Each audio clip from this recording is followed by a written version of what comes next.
ദോശമാവ് തീർന്നു പോയോ? സാരമില്ല, എളുപ്പ വഴിയുണ്ട്. 10 മിനിറ്റിനുള്ളിൽ ഇൻസ്റ്റൻ്റായി ദോശയും ചട്നിയും ഉണ്ടാക്കാം. 1 കപ്പ് റവ, 1/2 സ്പൂൺ ജീരകം, 1/4 കപ്പ് തേങ്ങ, 3 ചെറിയ ഉള്ളി, പാകത്തിന് ഉപ്പ്, 1 ഉണക്കമുളക്. ഇത്രയും മാത്രം മതി. ദോശമാവിൻ്റെ അയവിൽ അരച്ചെടുക്കാം. 5 മിനിറ്റ് അടച്ചു വയ്ക്കാം. ഈ സമയം ചട്നി ഉണ്ടാക്കാം. 1/4 കപ്പ് തേങ്ങ, 1 സ്പൂൺ പൊട്ടുകടല, അതായത് മിക്സ്ചറിലിടുന്ന പൊട്ടുകടല, 1 ചെറിയ ഉള്ളി, 1 ചെറിയ പീസ് ഇഞ്ചി, 2 ഉണക്കമുളക്, പാകത്തിന് ഉപ്പ് ചേർത്ത് ചമ്മന്തി പാകത്തിന് അരയ്ക്കാം.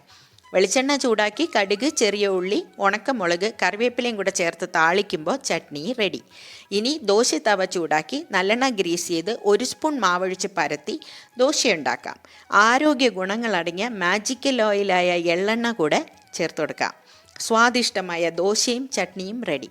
ഇനി കഴിച്ചു നോക്കൂ, തീർച്ചയായും ഇഷ്ടാവും.